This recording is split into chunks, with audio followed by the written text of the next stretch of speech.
In this first lesson, we're going to look at purchasing decisions. Without people buying things, there would be no business. So we're going to look at why do people buy. So again, why do people buy products and services? We're going to look at a few reasons that people make these purchases in order to keep businesses going. There are two basic reasons that people purchase products and services. The first is needs and the second is wants. Needs are considered products and services that are necessary for a person to survive, like food, water, clothing, and housing to protect them. Wants are considered things that are not necessary for survival, but people want to purchase them, such as fast food, fancy clothes, and expensive cars. Based on whether something is a need or a want, there are 5 main reasons people purchase them. We will look at consumer buying decisions next. The consumer decision-making is the process of choosing among all the alternatives available in the marketplace. The word marketplace is commonly used for all products and services available to a consumer. So that could be in your local area, or online, or worldwide. That's what we're going to use the word marketplace for going forward. So we all buy different products for different reasons.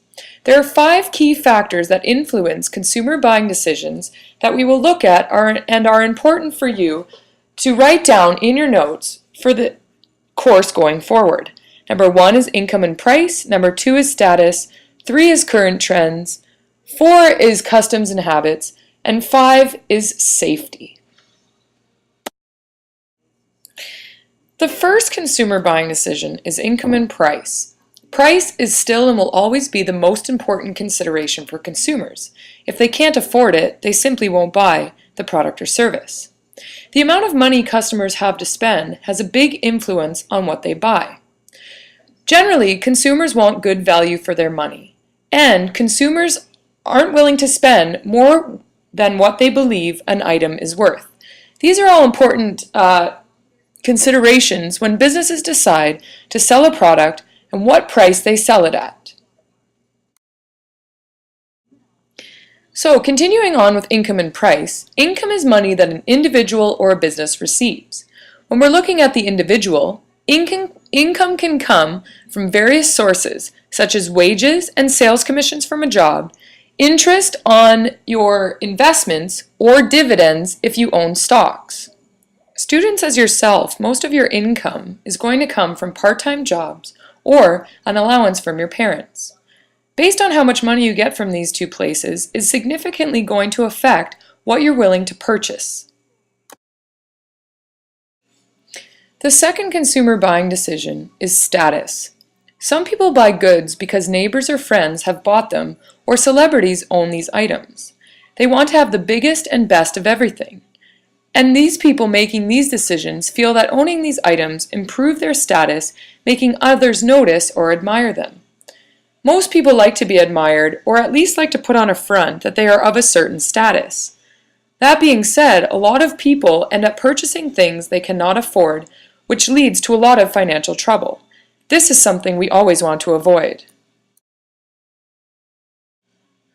Promotion. So promotion is a type of advertising that we want to look at while we're talking about the status. Promotions are designed to influence consumer spending. So it's basically to convince you that if you purchase something, you will have that certain status. Lifestyle advertising is showing an attractive, healthy, successful, and appealing person, for the most part, using the product or service that is being promoted. That way, consumers can see that person and associate them with themselves or what they want to be. In this type of advertising, it is suggested that if you use the product or service, your lifestyle will improve. So now we look at conspicuous consumption, and that basically has to do with the consumer buying decision of status, and it is the desire to flaunt purchases to impress others. Another word or nickname for it is called peacocking. Peacocks put out their feathers in order to impress others. That's essentially what people do when they buy things for status and try to show it to everybody to make sure that those people know that they are quote-unquote of a certain status. The third consumer buying decision is current trends. This usually applies to clothing, cars, or electronics. Clothing creates an image that is seen as an indicator of status or popularity. Now, we've talked about status in the last few slides, and this purchasing decision is based more on what everybody else is doing, not necessarily celebrities or people that you admire. Staying in style with clothing can be costly as fashion trends change constantly. In the electronics industry, cell phone sales are also increased due to current trends. So basically, current trends has to deal with what's popular in society. If things are popular, generally, people are going to look to purchase them more to make sure that they fit in. When looking at popularity, we always want to consider peer pressure, and that's buying things because you are influenced by your friends to buy something you don't really want. The fourth consumer buying decision is customs and habits. Basically, family, religion, community, and customs often affect consumer choices. Special occasions like birthdays and holidays such as Christmas, Easter, Hanukkah, and so on result in increased consumer spending, purchasing all of the different decorations, presents, and things like that. People may also want to buy things due to a habit, which is usually a reoccurring purchases. Example, going to dinner every Friday night, Saturday movie nights, playing the lottery each week, buying magazines, and if you're a smoker, you're going to have the recurring purchase of buying cigarettes every day or every week.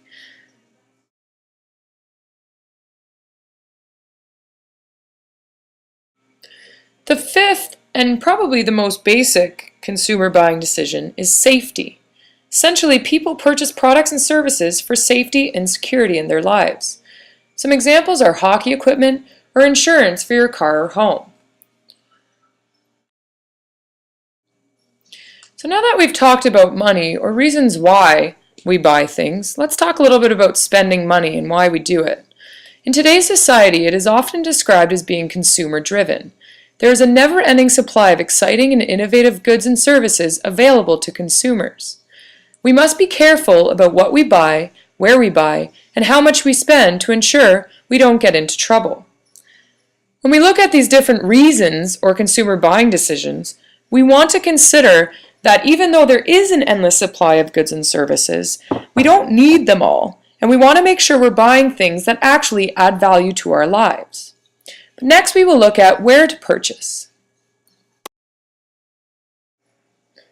So comparison shopping is comparing price, quality, and special features of similar products. You always want to do this to ensure you're getting the best bang for your buck.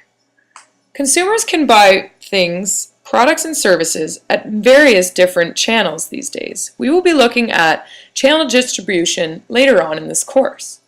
But to name a few, consumers can buy from department stores, discount stores, supermarkets, convenience stores, factory stores, and the most popular and growing channel is online purchases. Next, we'll look at 3 times to buy. Buying at certain times is going to save you substantial money, and it's how businesses look at their pricing options in terms of when it is during a season. The first one is clearance sales. They happen at the end of a season to make room for new merchandise. Prices are reduced on seasonal stock. The second one is promotional sales. They help to draw customers in, publicize a new store, introduce a new product, with the hope that you will continue to buy these products. The third one is to go secondhand shopping. So that is going over to thrift stores like Value Village, shopping at garage sales, using the classified section of the newspaper or online, and basically going on to Kijiji and buying things secondhand.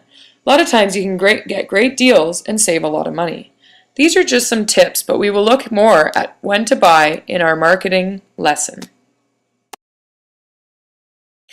That's the end of this lesson presentation. Reflect on what you learned, make sure you've gone over it and have jots, and move on to the next part of this lesson.